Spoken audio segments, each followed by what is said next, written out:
गुरुर्ब्रह्मा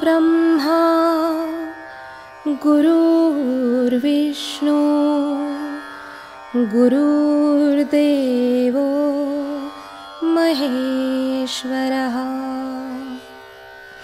गुरु साक्षात् परब्रह्म तस्मै श्री गुरवे नमः। सद्गुरुनाथ महाराज की जय।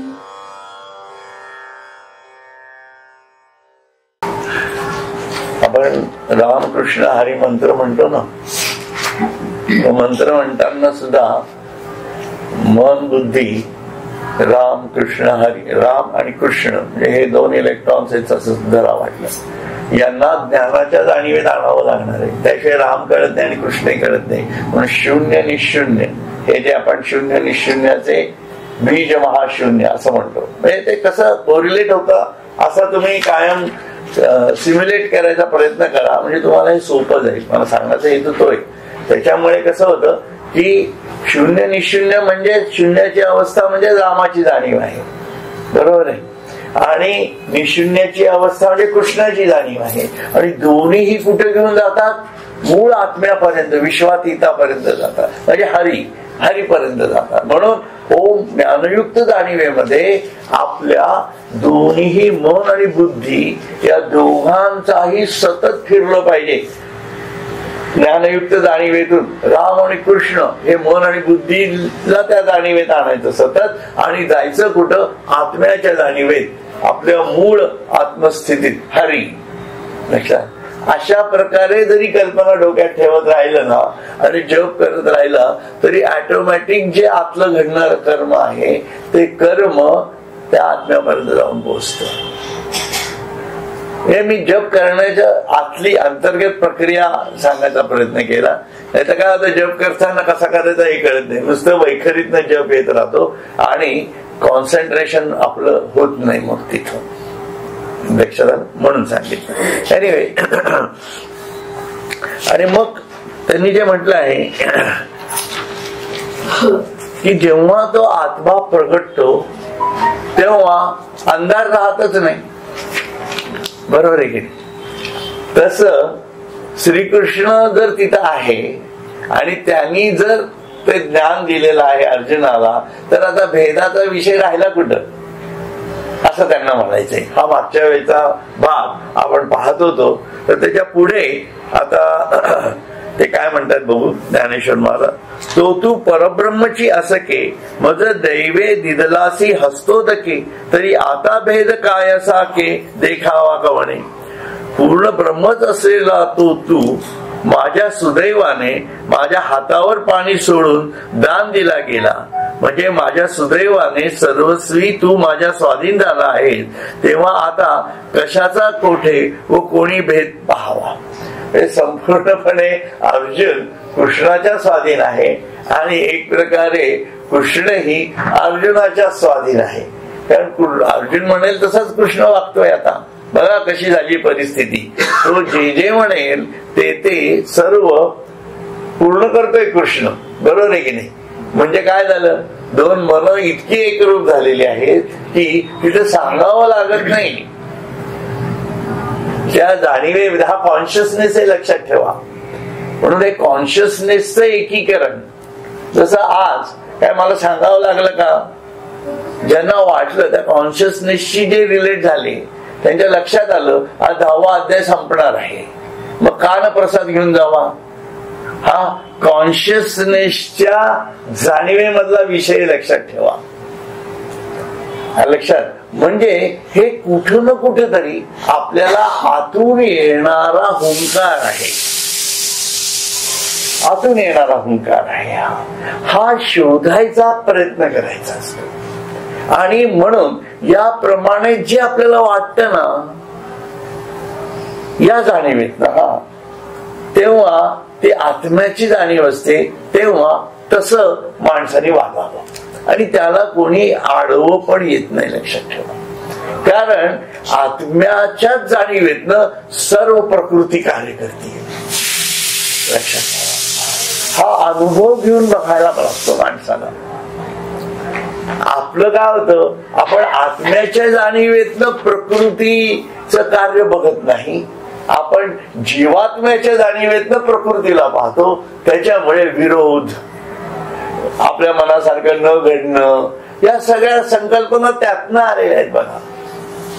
म्हणून या जर आपल्याला कुठेतरी आपल्या आयुष्यातनं दूर करायचं असेल, रोजच्या जीवनातनं, तर त्याच्यासाठी हा प्रयत्न करावा लागतोय. हे सर्व ताळेबंद आहेत बघा, साधनेचे ताळेबंद म्हणतो ना आपण, तसातला प्रकार आहे हा.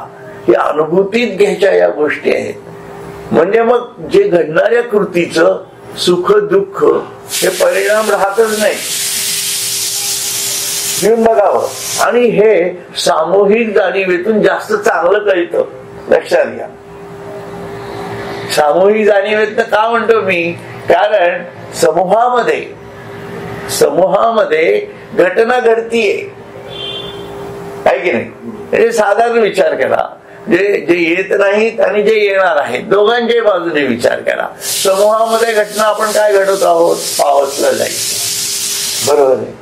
परंतु आपण आपल्या आत्म्याची जाणीव काय सांगते आहे, ही भूमिका त्या कॉन्शियसनेसशी जर रिलेट करत गेलो आपण, तर आपल्या लक्षात येईल की आपलं न जाणं ही सुद्धा आत्म्याची जाणीव असू शकते. पण त्याच्यासाठी आपण प्रयत्नशील आहोत का नाही हे पण बघणं गरजेचं आहे. नाहीतर पहिल्यापासूनच फुले मारून टाकलेली असते, त्या विषयाबद्दल मी बोलत नाहीये. मनाची इच्छा असणं आणि त्याच्यातनं आता धनुष्याला एखाद्याला जमलं नाही यायला, परंतु त्यांनी घेताना असं घेता यायला पाहिजे की अरे माझ्या आत्म्याच्या प्रकृतीतलं हे घडतं आहे, त्यामुळे त्याचं सुख दुःख या जाणीवेपासून मला अलिप्त राहायला पाहिजे. तेच जे जाणारे आहेत त्यांनी जीवात्म्याच्या जाणीवेत तुम्ही जातो, म्हणजे माझं काहीतरी बदल होईल, मला कुठेतरी काहीतरी मिळेल, या घटनेतनं सुद्धा बाहेर पडण्यासाठी या गोष्टीचा उपयोग आपल्याला करून घेता यायला पाहिजे. इतक्या त्रयस्थपणे जीवन जगता यायला पाहिजे बघा. दोन्ही बाजूला मी सांगते, असं काही नाहीये त्याच्यामध्ये की एखादी घटना, पण हे प्रत्येकाच्या आत्म्याच्या जाणीवा वेगळ्या आहेत. कारण त्याला त्याच्या प्रकृतीला सामोरं जायचं आहे. मी माझ्या प्रकृतीला सामोरं जाणार आहे माझ्या आत्म्याच्या जाणीवेतनं, तुम्ही तुमच्या आत्म्याच्या जाणीवेतनं. फक्त बघायचं काय आहे आपल्याला की ही जीवात्म्याची जाणीव आहे का आत्म्याची जाणीव आहे. फसगत जी होते ती तिथं होते, लक्षात आलं का. फसगत जी आहे माणसाची ती तिथं होऊ शकते, कारण तिथं मग आपल्याला अत्यंत क्रूरपणे मला पाहिजे असेल तर आपलं अनालिसिस करावं लागतं की अरे मी आसक्तीतनं करतो आहे का ईश्वराच्या भूमिकेतनं करतो आहे. बघा, दोन याच्यात फरक पडतोय, याच्यामध्ये दोन्ही गोष्टीत फरक पडतोय. कारण प्रकृतीमध्ये मी असलो काय किंवा नसलो काय याने प्रकृतीला फरकच पडणार नाहीये. हा अनुभव घेऊन बघा. म्हणून काही ठिकाणी बुद्धी पुरस्सर, म्हणून म्हणलं मन आणि बुद्धी हे सतत फिरतात प्रकृतीमध्ये. हे जे मी म्हणतोय त्याची कारण ती आहे. आणि ते मन बुद्धी प्रकृतीमध्ये अज्ञानाच्या जाणीवेत फिरत असल्यामुळे काय होतं की आपल्याला असं वाटत राहतं जीवात्म्याला की हे सर्व माझ्यामुळेच घडतंय. हे जेव्हा आपल्याला असं वाटत असतं तेव्हा लक्षात ठेवा हे अज्ञान आहे. मी जर इथं म्हणजे माझा सहभाग नाही दिला तर इथं काहीतरी भयंकर काहीतरी विचित्र घडणार आहे. असल्या काहीतरी संकल्पना माणूस स्वतःच्या वरती लादत असतो. हा खूप म्हणजे साधक जीवनामधला कायमचा प्रॉब्लेम आहे, लक्षात ठेवा. म्हणजे पूर्वीपासून जे साधक साधना करायला लागलेले आहेत त्यांना हे सर्व कर्माचे प्रॉब्लेम आलेलेच आहेत, लक्षात ठेवा. म्हणजे मागच्या जन्मी आपल्यालाही हे प्रॉब्लेम होते, त्या मानाने या जन्मात जरा बरे आहोत आपण. काही प्रमाणात तोडतो पण आहोत, काही प्रमाणात जोडतो पण आहोत, नाही असं नाहीये. पण सर्वच तोडून कुठेतरी नैष्कर्म्याच्या जाणीवेत जायचा आपण प्रयत्न पण करतो आहोत, पण सर्व जमेलच असं नाहीये, लक्षात. म्हणून हे सातत्याने आत्म्याच्या जाणीवेत आपल्याला फिरत राहता यायला पाहिजे. म्हणून हा जेव्हा प्रकाश पडतो तेव्हा भेद कुठला राहतच नाही. म्हणून हे भेदातून आलेली जे दुःखाची कारण आहेत ही सर्व निवृत्ती केवळ या एका गोष्टींमुळे होत राहते. आणि हा भेद कृष्णाचा आणि अर्जुनामधला नाहीसा झालेला आहे, त्यामुळे तो पूर्णपणे प्रकाशाच्याच जाणीवेत आहे असं ते म्हणताय. लक्षात. जी चंद्रबिंबाचा गाभारा रिगालियावरीही उभारा, परी राणेपणे शारंग धरा, बोला हे तुम्ही. देवा, चंद्रबिंबाच्या गाभाऱ्यामध्ये म्हणजे मध्यभागी शिरल्यानंतरही उकडू लागले काय? उकडू लागले काय म्हणजे उकडतं का? चंद्र एवढा शीतल आहे, एक कल्पना आहे तशी. कारण चंद्राच्या गाभाऱ्यात शिरलं तर चंद्र जेवढा शीतल आहे तर त्याच्या आतमध्ये अजून कितीतरी शीतलता असेल ना, बरोबर आहे की नाही? पृथ्वी शीतल नाहीये, ती दिसते निळी पण ती शीतल नाहीये. तिच्या गाभाऱ्यामध्ये सर्व प्रकारच्या उष्णता समाविष्ट केल्या आहेत. एनिवे, परी राणेपणे शारंग जरा बोला हे तुम्ही.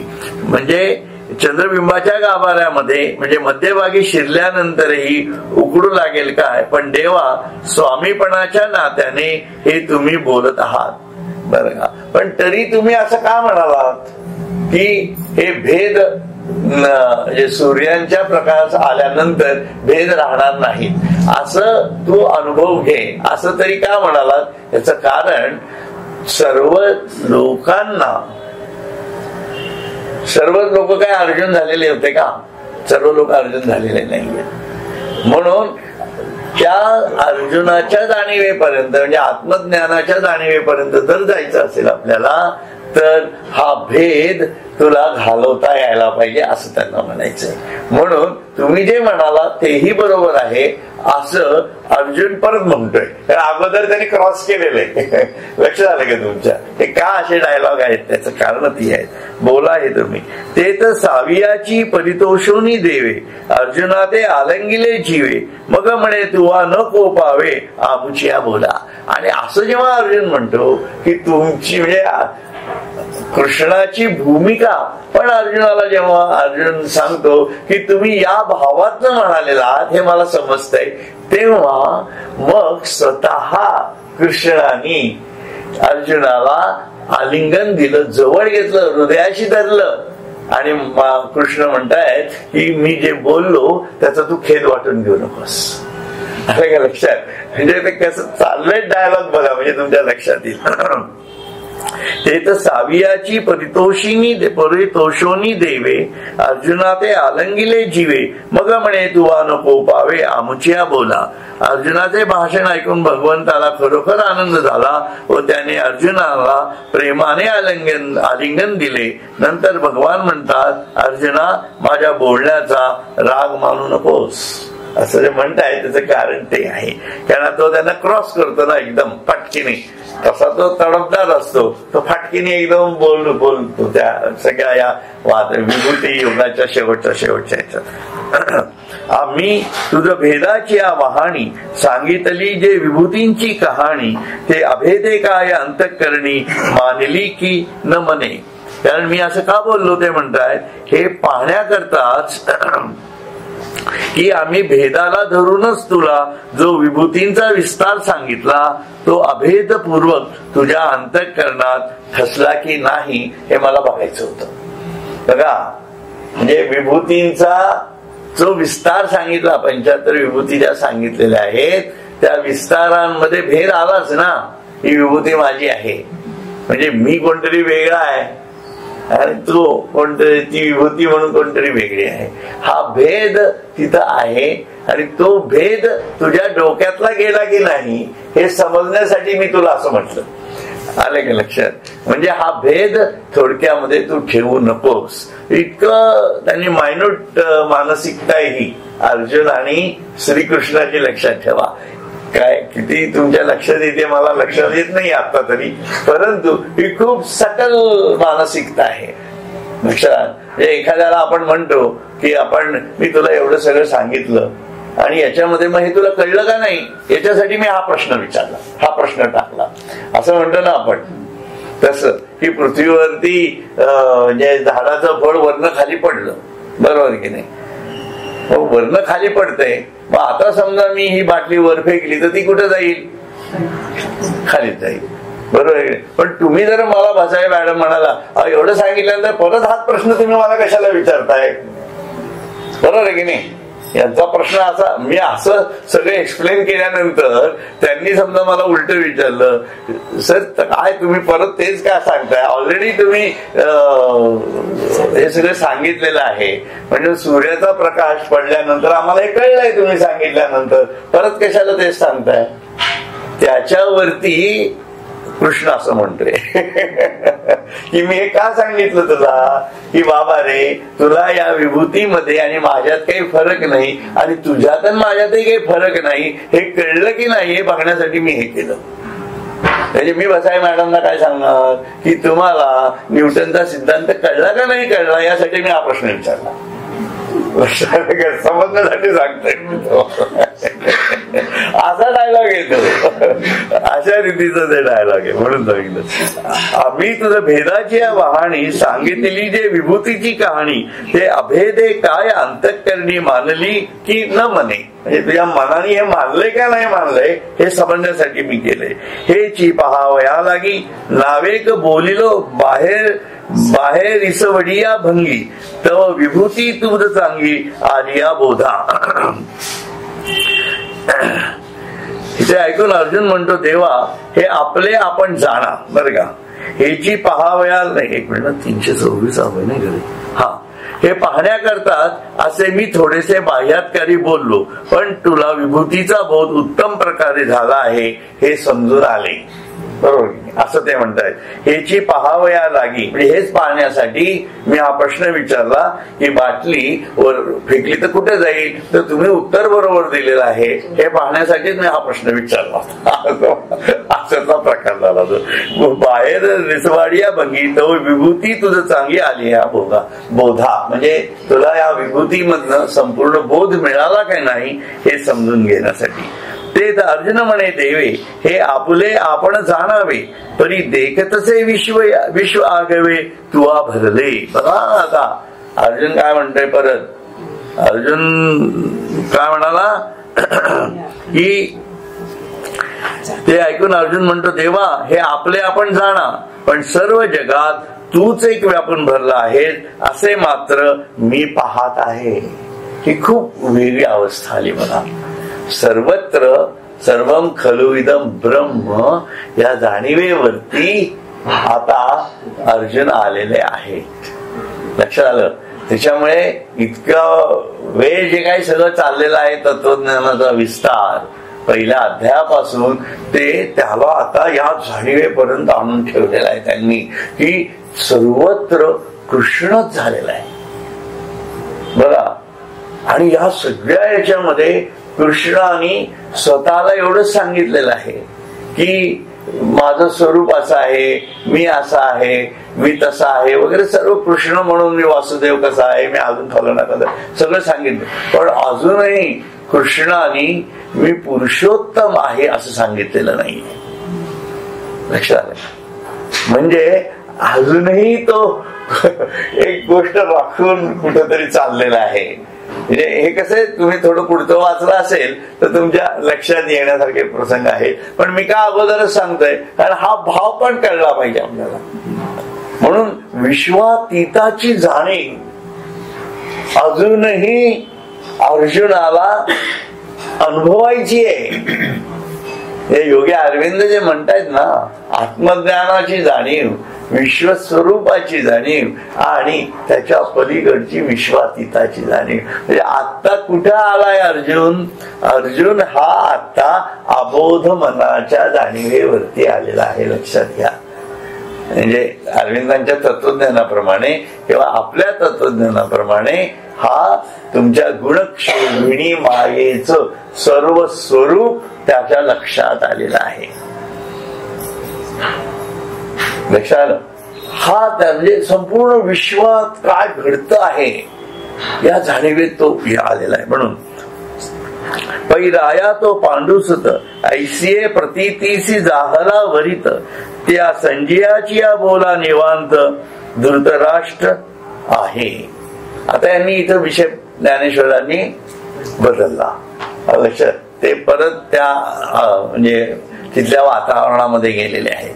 कारण आपण एक याच्यात लक्षात घ्या की कृष्ण अर्जुनाला नेतोय कसा, म्हणून या विभूती त्यांनी दाखवल्या. त्याला विभूतीमुळे त्याच्या एक लक्षात येतं की नाही प्रत्येक वेळेला की ईश्वर कुठेतरी स्वतःचा संकोच करून कुठल्या तरी गुणात्मक जाणीवेतनं जीवामध्ये शिरतो.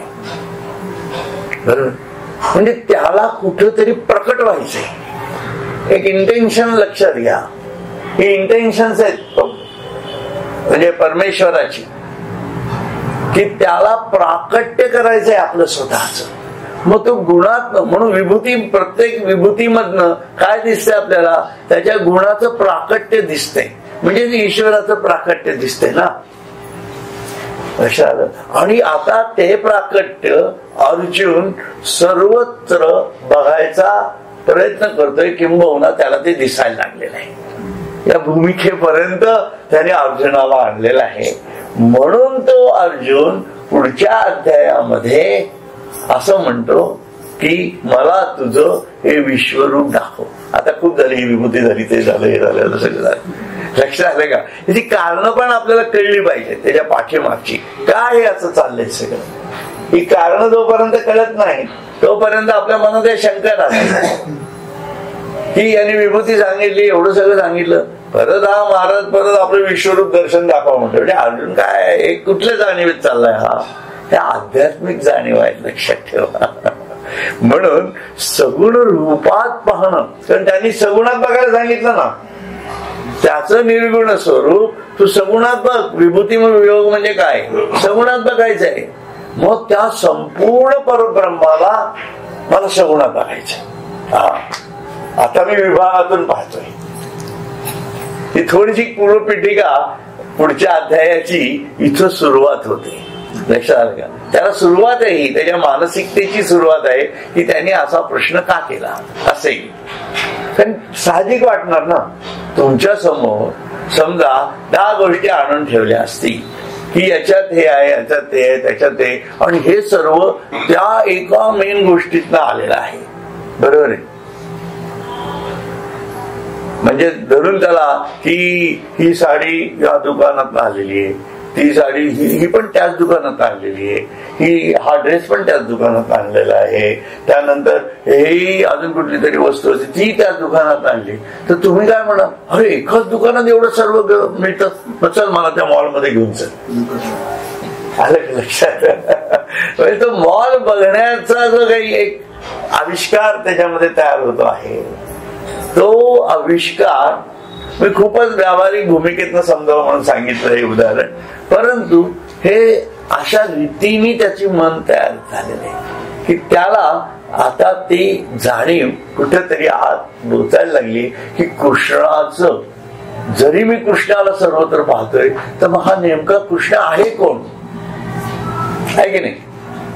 मला सर्वत्रच कृष्ण दिसतो आहे, पण हा कृष्ण सर्वत्र दिसणारा हा नेमका आहे कोण माणूस? त्याचा नेमका आत्मा काय आहे? कारण तो आता आत्म्याच्या जाणीवेत केलेला आहे. बघा, माझा आत्मा कळला, याच्यातनं माझ्या आत्म्यातनं हे सर्व वैश्विक स्वरूप दिसलं. परंतु या सर्वाच्या याच्यातनं मूळ कृष्णाचा आत्मा कुठला आहे, स्वयंभू आत्मा काय आहे, तो मला सगुणात दिसावा. हे काहीतरी वेगळं गणित इथं तुम्हाला दिसण्याची शक्यता आहे, म्हणून मी हा विस्तार सांगितला तुम्हाला. कुठल्या मानसिकतेत आहे बघा अर्जुन, खूपच वेगळ्या अवस्थेत आहे हा. हे स्वामी स्वरूपानंदांना विश्वरूप आपलं विष्णूचं दर्शन झालं ज्या वेळेला, त्यावेळेला त्यांची अवस्था अर्जुनाच्या या अवस्थेशी कशी जुळते, हा जर आपण अभ्यास केला तर आपल्या लक्षात येईल की स्वामींनी नवरत्न हारामध्ये त्यांच्या गुरूंना जो हार समर्पण केला त्याच्यात हे लिहिलेलं आहे, स्वरूपी विश्वरूप देखिले विश्वरूपी स्वरूप सामावले स्वरूपा विश्वरूपा आगळे नित्य तत्व ते मला दाखव. या जाणीवेपर्यंत स्वामी स्वरूपानंद त्यांच्या वयाच्या 60-65व्या वर्षी पोहोचले होते, लक्षात ठेवा. आणि अगोदरचं जीवन आपल्यापेक्षाही गलित गात्र, आपण बरे म्हणायचा प्रॉब्लेम प्रश्न आहे. म्हणजे एक आत्मशोधाची जाणीव, ध्येयासक्ती एवढी प्रचंड प्रमाणामध्ये वाढवल्या गेली की तोच नरकर्णी करे तो नरका नारायण होत किती वर्षात, 12 वर्षात. बघा म्हणजे हे का आपण उदाहरणं बघायची, ही का जायचं या संतांच्या पायावर डोकं ठेवायला, त्याची कारण ही आहे की मला हे कुठेतरी आपल्या जीवनात सांगड तरी घालता यायला पाहिजे, कुठेतरी साधर्म्य. किमान पुढे मी समजा अजून 10-15 वर्ष जगणार असेल तर मरेपर्यंत तरी आपल्याला हे भेटायला नको का,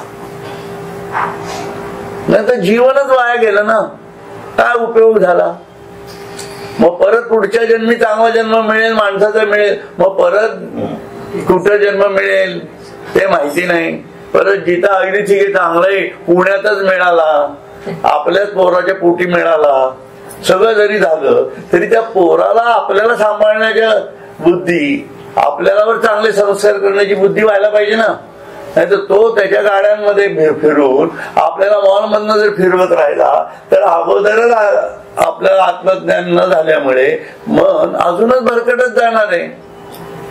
परत तरुण होणारच आपण, परत लग्न करावं असं वाटणारच आहे, परत वासना येणारच आहे, सर्व इच्छा आल्यास परत कर्तृत्व करत पुरुषत्व सिद्ध करावंच लागणार. नाही तर म्हणतील काय येणारा माणूस आहे हा, असंच म्हणतील ना पुढच्या जन्मात. हे सगळं घडणार आहे. म्हणून हे का असं करायचं, हे का अध्यात्म वैयक्तिक म्हणलं जातं, त्याची कारणं इथं आहेत. पण बाकी कुठं भानगडीतच नाही पडायचं. एक सर्टन एज झालं ना आपलं वय की त्याच्यानंतर बाकी भानगडी सगळ्या सोडायच्याच, त्याशिवाय पर्यायच नाही. जर परमेश्वर प्राप्ती म्हणजे आपल्या आत्म्यापर्यंत आपल्याला जायचं असेल तर, आणि जन्म मरणाच्या फेऱ्यातनं बाहेर पडायचं असेल तर, पण कुठे जायला नको, कुठे यायला नको, ही ती भूमिका आहे. आणि जो असेल तो फक्त सत्संग, संतांच्या दरबारात, संतांच्या याच्यामध्ये माझ्या जीवात्मा हा सतत मन बुद्धीच्या जाणीवा, जे मी सुरुवातीला सांगितलं ते सूक्ष्मात्म फिरत राहायला पाहिजे. तर माझा खरा ऍटम काय आहे, आत्मा स्वरूपामध्ये सर्व एकच होणार आहे. कारण मग आत्मज्ञान होतं. नाही तर काय होतं, प्रोटॉन म्हणजे जो मेन न्यूक्लियस जर फोडला तर शक्ती दिसते, विश्वातीत मिळत नाही. म्हणून विश्वातीताच्या जाणीवेपर्यंत जायचं असेल तर न्यूट्रॉनला धरावं लागणार आहे, लक्षात ठेवा. असं माझं ठाम मत आहे. कारण न्यूट्रल आहे तो. न्यूट्रल म्हणजे जाण्याशक्ती आली ना सर्व. असं काय करत, ही भूमिका आहे. एनिवे, म्हणून पुढे पै राया तो पांडुसुत ऐसिये प्रतीतीसी जाहाला वरित या संजयाची या बोला निवांत धृतराष्ट्र आहे.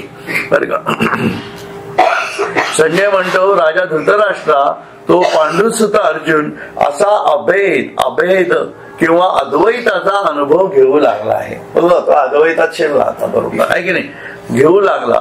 परंतु संजयाचे भाषण ऐकून धृतराष्ट्र स्तब्धच राहिला. म्हणजे संजयाने एवढं सगळं सांगितलं तरी सुद्धा धृतराष्ट्राच्या चेहऱ्या स्तब्ध, म्हणजे त्याच्या चेहऱ्यावर काही भावच नव्हते असं म्हणण्याचा भाग आहे थोडक्यामध्ये.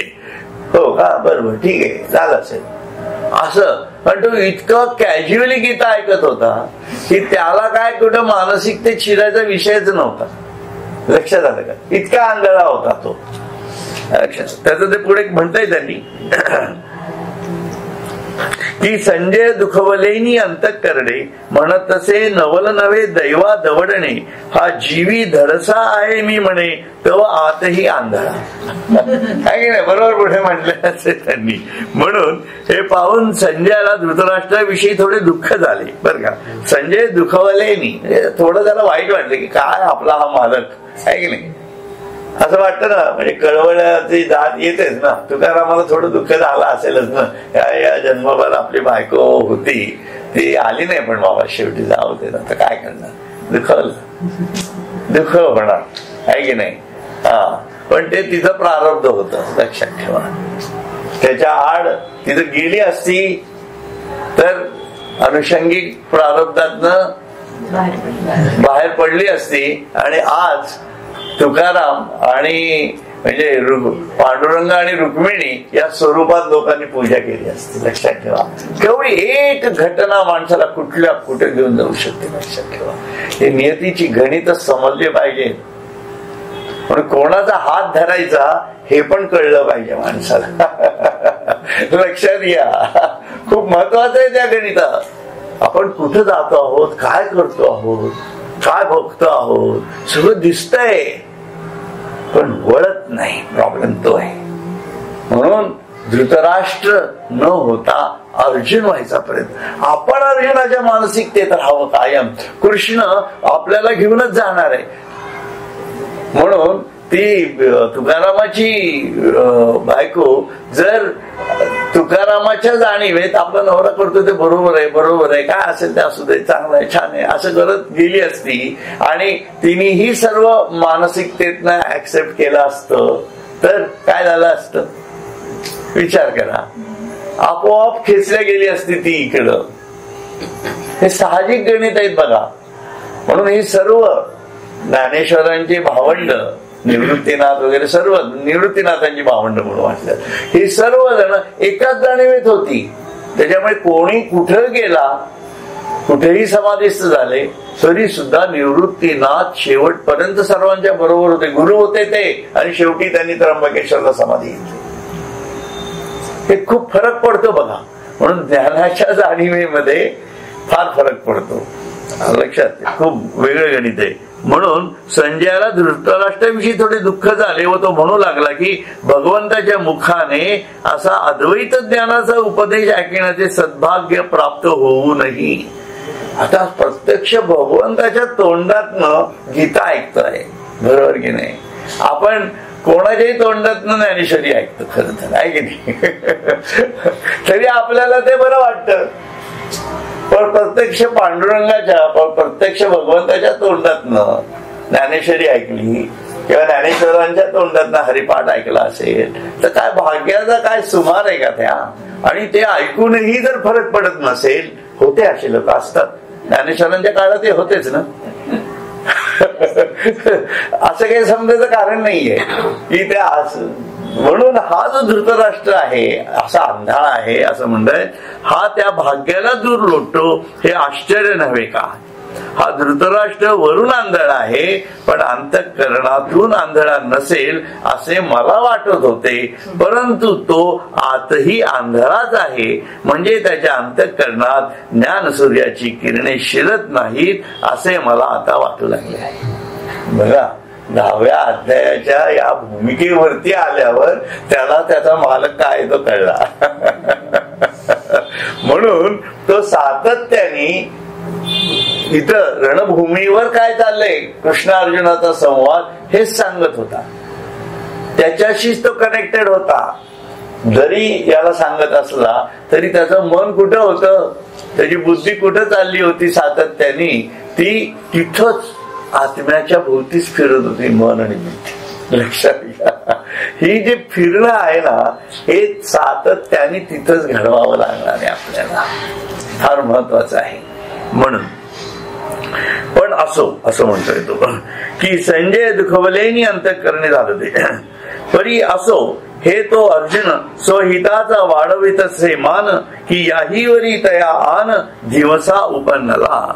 पण असो, याचे आपल्याला काय करायचे आहे, अर्जुन मात्र आपले वाढते आत्मकल्याण करून घेण्याची इच्छा करू लागला. म्हणजे त्याला अजूनही वाढते आत्मकल्याण म्हटलेलं आहे बघा. लक्षात आलं का, वाढते शब्द किती महत्वाचा आहे की नाही. म्हणजे हे अध्यात्मामध्ये हे वाढतं पण लागतं सतत. आत्मज्ञान झालं की वैश्विक जाणीव झाली की विश्वातीताची जाणीव, आणि विश्वातीताच्या जाणीवेनंतर सुद्धा अनंताची, अनंत स्वरूपाची जाणीव, असं ते आहे. ध्येय असावे सुदूर की जे कधी न हाती यावे, मात दयाच्या प्रकाशात सदोदित चालावे. ही वाढती, हे वाटतं, असं वाटतंय. लक्षात आलं. आपल्याला वाटेल की इतकं सुदूर ध्येय ठेवायचं आणि कधी प्राप्तच नाही झालं तरी चालतच राहायचं. हे तसंच आहे, त्याचं वर्णनच तसं आहे. हे आधुनिक मॅनेजमेंट मध्ये बसणार नाही. मग असं ध्येय काय उपयोगाचं, असं म्हणतील लोक. बरोबर आहे की नाही. पण अध्यात्माची मॅनेजमेंटच सगळी वेगळी आहे. लक्षात घ्या, ज्याच्या त्याच्या प्रत्येक गोष्टीच्या परिभाषा समजून घेऊन जर अभ्यास केला तरच उपयोग आहे. लक्षात घ्या, शास्त्राच्या पद्धतीत समजून घ्यावं लागतं. मॅनेजमेंटच्या भाषेत शिकावं लागते. अध्यात्माच्या भाषेत शिकावं लागणार आहे ना. तुम्ही म्हणाल की आमचं भौतिकातलं ज्ञान आम्ही अध्यात्माला लावू, तर ते काय लॉजिकल नाहीच होऊ शकत. कुठल्या तर्कावर बोलूच शकत नाहीत ना ती लोक. ज्याची त्याची परिभाषा आहे त्यातच आहे. आज मी म्हटलं धातुशास्त्रातलं आहे, उद्या मी कुठल्या तरी सिव्हिल इंजिनिअरिंग मधल्या कुठल्या तरी विषयावरती बोलायला लागलो तर माझं ज्ञान तिथं कमीच पडणार आहे ना. हे कळलं पाहिजे, कारण मला मग त्या टर्मिनॉलॉजी समजून घेतल्या पाहिजेत. असा तो प्रकार आहे. एनिवे, सांगण्याचा हेतू तो आहे. तर परी असो हे तो अर्जुन स्वहिताचा वाढवतेचे मान की याही वरी तया आन दिवसा उपन्नला. म्हणजे अजून काय पुढे तो जातोय बघा. म्हणे हे जी हृदया आतुली प्रतीती बाहेरी अवतरो का डोळ्याप्रती ये आरतीची पावली मती उठली जाहली. बघा बरोबरी. संजय म्हणतो हा हृदयातील अनुभव बाहेर डोळ्याला प्रत्यक्ष दिसावा अशा इच्छेच्या पावलाने त्याची बुद्धी उसळू लागली. हे जे मी मगाशी म्हणत होतो ना, ते हे इथं याच्यावरचा विचार आहे हा, की त्याच्या मनात असं का वाटायला लागलं की अनुभव बाहेर डोळ्याला प्रत्यक्ष दिसावा अशी इच्छा का निर्माण झाली त्याच्या मनात. संजयाचं सुद्धा खूप विश्लेषण लक्षात घ्यायला पाहिजे बरं.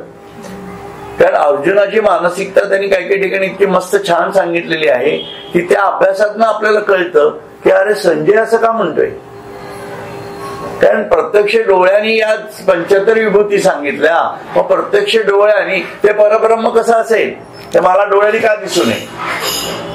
लॉजिकल प्रश्न आहे हा. लक्षात घ्या, लॉजिकल प्रश्न म्हणतो आपण याला, तसा तो प्रश्न आहे. डोळ्याप्रती ये आरतीची पावली मती, आणि माझी मती इतकी आर्त झालेली आहे त्याला बघण्यासाठी. मी आत्मज्ञानामध्ये शिरून इतक्या आर्ततेने ते परब्रह्म मला दिसावं, पूर्णपणे माझ्या दृष्टीने सगुणाच्या जाणीवेतून दिसावं, ही आर्तता आहे. आणि अद्वैतात्म द्वैतात आलेली, अद्वैताच्या जाणीवेतनं द्वैतात आलेली आहे. आता ती वेगळ्या भूमिका आल्या परत इथं लक्षात. म्हणून आरतीच्या पावली मती उठती जाहली, मी हीच दोही डोळा झोंबावे विश्वरूपा सकळा, एवढी हावतो दैवा आगळा म्हणून करी. बरं का, अर्जुन हा थोर भाग्यवान होता. म्हणूनच याच दोन्ही डोळ्यांनी भगवंताच्या विश्वरूपाला मिठी मारावी अशी थोर हाव करीत होता. आणि हाव कुठली, थोर हाव वाईट नाहीये, लक्षात घ्या. पण कुठली हाव आपण ठेवतो आहोत त्याला फार महत्व आहे. म्हणून ही थोर हाव आहे की मला ते परब्रह्माचं निर्गुण स्वरूप जे आहे ते सगुणात दिसावं. खूप वेगळी भूमिका आली बघा, आहे की नाही? म्हणून त्या निर्गुणाच्या जाणीवेचा, ज्ञानयुक्त जाणीवेचा आनंद सगुणात प्रत्यक्ष भेटावा. म्हणून सगुण आणि निर्गुण याचा फरक नाहीये ते, परंतु फक्त अद्वैत ज्ञान ज्यांनी घेतलं आहे त्याला सगुणाचा ओढ ही लागलीच पाहिजे, आणि जो सगुणाच्या जाणीवेमध्ये आहे त्याला निर्गुणाची ओढ लागलीच पाहिजे. ते परस्परमय, ते एकमेकाचे आहे. त्या दोघांशिवाय ते होऊच शकत नाहीये. त्या दोन्ही एकच आहे. म्हणून लक्षात खूप छान आहे. आजी तो कल्पतरूची शाखा म्हणून वांझोळे न लगती देखा, जे जे येईल तयाची मुखा, ते ते साचची करीतसे येरू. बघा प्रस्तुत अर्जुन कल्पतरूची फांदी होता. कल्पतरूची फांदी होता म्हटलंय कारण आता तो कृष्णमय झालेला आहे. बरोबर आहे. कृष्णाचाच एक भाग म्हणून तो आहे, म्हणून कल्पतरूची फांदी म्हटलेला आहे. म्हणूनच तिला वांझ फुल लागत नव्हते. त्याला वांझ फुलं लागणार नव्हती, फळच धरणारी फुलं लागणार होती. लक्षात. म्हणून त्याची जी इच्छारूपी फुलं होती त्याला फळं लागली असं म्हणावं. जी जी इच्छा त्याने बोलून दाखवावी ती भगवान पूर्ण करीत असे. म्हणून त्याच्या मनातली ही जी इच्छा आली की हे संपूर्ण निर्गुण स्वरूप मला सगुणात माझ्या या डोळ्यांनी दृष्टीनी दिसलं पाहिजे असं ते म्हणतायत. बरं का. जो प्रल्हादाची बोला विषाही सकट आपणची झाला, तो सद्गुरु असे जोडला किरीटीसी. कुठे गेलं ते? हा. जो प्रल्हादाच्या शब्दासाठी विषयी आपण झाला, तो श्रीकृष्ण भगवान अर्जुनाला गुरु रूपाने प्राप्त झाला होता. जो प्रल्हादाच्या शब्दासाठी विषयी आपण झाला होता. बघा आता ही उपमा इथं का दिली हाही विचार थोडा डोक्यात आपण ठेवायला हरकत नाहीये की प्रल्हादाच्या शब्दासाठी विषयी आपण झाला. कारण जेव्हा प्रल्हादाला विषाचा प्याला द्यायला लावला तेव्हा प्रल्हादानी त्या आत्म्याच्या म्हणजे विष्णूच्या त्याचं मन आणि बुद्धी सतत त्या आत्म्याच्या म्हणजे विष्णू स्वरूपाच्या जाणीवेत फिरत होती. लक्षात ठेवा. त्याच्यामुळे तो विष्णूच विष स्वरूपामध्ये होऊन विष ही त्याची विभूती झाली थोडक्यामध्ये कृष्णाची विष्णूची, आणि तो त्या स्वरूपामध्ये प्याला आणि प्रल्हादाला काही झालं नाही. आता इथं तर रिक्वायरमेंटच वेगळी आहे. ही रिक्वायरमेंट थोर का विचार करा. ही रिक्वायरमेंट थोर का, थोर हाव का. ती प्रल्हादाची जी होती ती त्याची हाव काय होती त्यावेळेची. त्याला त्याचे वडिलांनी जे बांधून ठेवलेलं होतं त्याला जे त्रास देत होते त्या त्रासाला यांना सर्वांना कळावं किंवा माझं काय प्रल्हादाची मानसिकता माहिती नाही, पण त्याच्या अगोदर तो लहानच होता आहे की नाही. त्यामुळे त्याच्या जाणीवांपुरतं मर्यादित ते स्वतः त्याच्या भक्तीला अनुसरून, कारण प्रल्हादाला एवढं ज्ञानस्वरूप माहिती होतं का नाही मला माहिती नाही. कारण मी काही एवढं प्रल्हादाचं चरित्र किंवा असं काही वाचलंय असातला भाग नाहीये, परंतु त्याच्या वयाचा एक मोजमाप घेता असं लक्षात येऊ शकतो की एवढा वैश्विक जाणीवेतनं त्यांनी नसेलही केलं, पण केवळ एका त्याच्या भक्तीला प्रतिसाद देण्यासाठी म्हणून आणि त्याच्या जीवनातनं त्याला वरती काढण्यासाठी म्हणून पुढे तो मोठा राजा वगैरे झालाय प्रल्हाद. लक्षात घ्या. म्हणून त्याला त्या जाणीवेतनं बाहेर त्याला तो प्रतिसाद दिला म्हणून विष्णूनी विष होऊन आला. आणि इथं तर स्वयंभू तुझं जे वैश्विक स्वरूप आहे ते मी ज्ञानाच्या जाणीवेतून समजून घेतलंय आणि तुझ्या ज्या विभूती सगळ्या दाखवलेल्या आहेस तू मला त्या आपण मला इतक्या अनुरक्त झालेलो आहे, मी त्याच्यामध्ये बुडलेलो आहे पूर्णपणे की आता देवा तू मला तुझं समूळ स्वरूप सगुणात दाखव. ही इच्छा आहे. म्हणून ही फार मोठी हाव आहे बघा. ही हाव कोणाला नसते.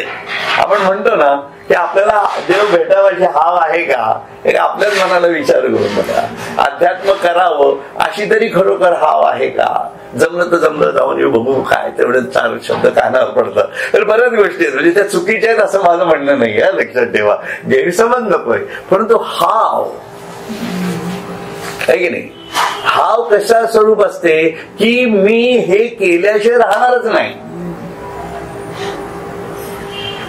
आज समजा इथं जे जमलेली लोक आहोत आपण सगळे, याच्यामधल्या 50% लोकांना अडचणी आल्या असत्या घरगुती, तर याच्यातले एक 5-10 लोक इथे येऊन पोहोचले आले असते. बरोबर आहे. ही वस्तुस्थिती आहे, त्याला नाकारायचं नाहीये आपल्याला, लक्षात आलं. परंतु खरी हाव ही कशा स्वरूपातली असू शकते की आता मला त्याशिवाय चैनच नाही. या हवेच्या जाणीवेमध्ये मनाची जाणीव आहे ही, लक्षात ठेवा. म्हणून आपल्याला हे कसं जास्तीत जास्त जमेल यासाठी सतत प्रयत्नशील असणं. म्हणजे शेवटी आपण प्रकृतीने बांधलेलं वगैरे सर्व मान्य आहे, म्हणजे मी काही कोणाला दोष अजिबात देत नाही, लक्षात ठेवा. परंतु माझा ध्यान वर्ग जर लक्षात घ्या आता की आपण किती दिवसाचा करतो, 2 आठवड्याचा करतो, 2 महिन्याचा असतो. एका महिन्यामध्ये 4 आठवडे येतात, बरोबर आहे. म्हणजे 2 महिन्यामध्ये किती झाले, 8 आठवडे झाले. 16 दिवस फक्त आपण लोकांकडनं म्हणतो की बाबा हे तुम्ही कॅज्युअली घेऊ नका, बरोबर आहे की नाही. याच्यात काय तपासत असतो, बघत असतो आपण की बाबा खरंच या माणसाला या ज्ञानाची हाव आहे का नाही. तुमच्या असं लक्षात येईल की त्या याच्यामध्ये सुद्धा 2-2 आठवडे, म्हणजे 16 दिवसातले 2 आठवडे नाही आला माणूस तर किती दिवस गेले, 4 दिवस गेले. 16 मधले 4 गेले. काही लोक या आठवड्यात येत नाही, 2 आठवडे येतात, परत 1 आठवडा, परत शेवटच्या याच्यात येत नाही. म्हणजे ही घटना घडतायत, हे दिसतंय आपल्याला. याचं कारणच हे आहे की बेसिकली ते सगळं समजून घेण्याची हाव नाही. त्यामुळे आणि इथं अशी काही कुठली हे नाही, गोळी नाहीये की बाबा ती खाल्ली की सगळं ज्ञान आलं, असं नाही होऊ शकत ना. ते तर घ्यावंच लागणार आहे, अशी परिस्थिती आहे. त्यामुळे आणि परत त्याचं रिपिटेशन लागणार आहे, कारण एकदा ऐकून कळत नाही, हा परत भाव आलाच त्याच्यामध्ये. या सर्व गोष्टीचा विचार माणसाला आपल्या मन आणि बुद्धीला त्या जाणीवेत नेण्यासाठी सातत्याने करावा लागणार आहे, लक्षात. म्हणून ते म्हणतायत आजी तो कल्पतरूची शाखा म्हणून वांझोळे न लगती देखा. म्हणून कल्पतरूची शाखा व्हायला पाहिजे आपण, ज्याला आपण निजभक्त असं म्हणतो. कल्पतरूची शाखा म्हणजे काय, निजभक्त झाला तो, लक्षात. तो निजभक्त व्हायला पाहिजे. जे जे येईल तयाची मुखा तेची साचची करीतसे येरू. म्हणून निजभक्ता घेऊन जवळी कृपा कटाक्षे कुरवाळी जेथीचा तेथे नेव निघाली आनंद मिळी स्वरूपाच्या. हे का म्हणतात स्वामी, त्याची कारण ही आहेत की तो त्याची इच्छा पूर्ण करतोच, कारण त्याची इच्छा एकच आहे, ईश्वर प्राप्ती. ती त्यांच्या हातात आहे. सद्गुरूच्या हातात काय आहे, तुम्हाला आत्मज्ञान करून देणं, हे सद्गुरूच्या हातात आहे. आपल्या प्रारब्धातल्या गोष्टी करणं न करणं हा तो त्यांच्या सिच्युएशन प्रमाणे, तुमच्या भक्तीच्या जाणीवांप्रमाणे असेल, मी ते नाकारत नाहीये. परंतु मूळ कशासाठी आहे, पण ती हाव जर मी धरली की आपल्याला हा प्रश्न कधी आपण आपल्या सद्गुरूंना विचारत नाही. मी मागे पण बोललेलो आहे की मला तुम्ही आत्मज्ञान कधी देणार, विचारून बघा म्हणा. ही हिंमत आपण धरत नाही. त्याचं कारण ही आहे की आपल्याला माहिती आहे आत नाही, आपल्याला ते हावच नाहीये. पण कृष्ण विचारतोय ना, आपला अर्जुन विचारतोय बघा. अर्जुन होणं एवढं सोपं नाहीये, अर्जुन होणं एवढं सोपं नाहीये. एनिवे जो झालं म्हणून विश्वरूप पुसावया लागी पार्थ रिगता होईल कवणे भंगी ते सांगेन पुढलीये प्रसंगी ज्ञानदेव म्हणे निवृत्तीचा. बरं का. म्हणून अर्जुन आता विश्वरूपाच्या दर्शनाकरता कोणत्या रीतीने प्रश्न करील हे श्री निवृत्तीनाथांचे श्री ज्ञानेश्वर महाराज म्हणतात की पुढील अध्यायात सांगणार आहे. लक्षात. सद्गुरु कृपेने श्री ज्ञानेश्वरीच्या 10व्या अध्यायाचा मराठी अनुवाद गुढार्थ दीपिकेसह समाप्त झाला. तो सद्गुरु चरणी समर्पण केला. इति श्री ज्ञानदेव विरचितायाम भावार्थ दीपिकायाम 10मोऽध्यायः समाप्तः. हरि ओम तत्सत्. हरि ओम तत्सत्. हरि ओम.